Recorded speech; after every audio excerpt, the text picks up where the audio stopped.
الله تبارک و تعالی در قرآن سه گروه را به ما معرفی میکند که اینها از همه به شیطان نزدیکتر است.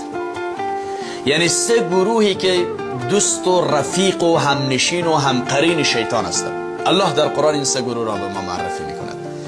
آیا میدانید این سه گروه چه کسانی هستند؟ از جمله چه افرادی هستند؟ یعنی سه گروهی که از همه به شیطان نزدیکتر هستند. الله در قرآن این را به ما معرفی کرده در نص سری قرآن. چی خوب است که بدانیم نشود خدای ناکرده و اساس نافهمی و نادانی ما از جمله کسایی باشیم که همقرین شیطان باشیم. پس این سه گروه از همه نزدیکترن به شیطان. یک، اول اسرافکار، خیلی به شیطان نزدیک، همنشین شیطان است. دو، کسایی که ذکر و فکر الله تبارک و تعالی را فراموش میکنن، دوره میجوین، نه تفکر میکنن نه تذکر دارن، نه ذکر میکنن، نه یاد عبادت الله را انجام میدن.